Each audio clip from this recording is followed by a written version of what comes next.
And the IRS and the Department of Homeland Security appear closer to finalizing an information sharing agreement. A person familiar with the matter says that it would enable ICE to submit names and addresses of people who might be in the U.S. illegally. Let's go live to Scripps News correspondent Joe St. George in Washington, D.C. And Joe, supporters say immigration policies are what voters want, but critics say this could endanger taxpayer privacy.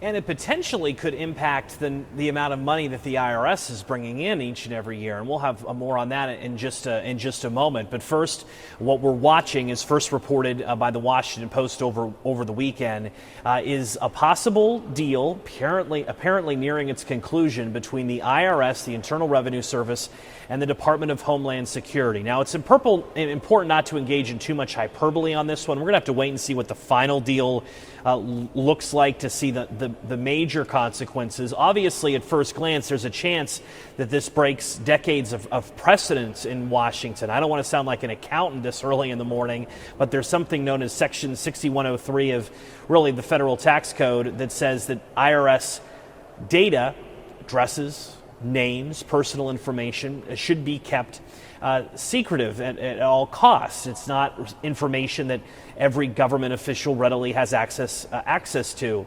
There's a chance that this could change a bit, or at least the Department of Homeland Security could get a bit more access to the information in its pursuit under President Trump's directive to create the largest and most effective deportation task force in American history. Again, we'll have to wait and see the final details of this, but potentially noteworthy.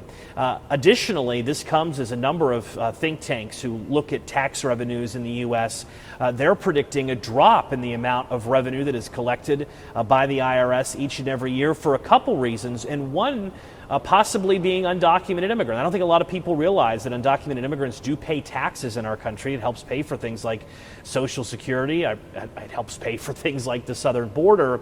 But there is a concern that because of this and other directives that an undocumented immigrant would be more unwilling to file taxes because they don't want to give their particular address to the IRS, and we could see a decline in revenues as a direct result. That, as well as the number of terminations and firings that we've seen at the IRS under the Trump administration. So a lot of developments on this front. We'll wait and see again what this final IRS Homeland Security deal looks like. Yeah.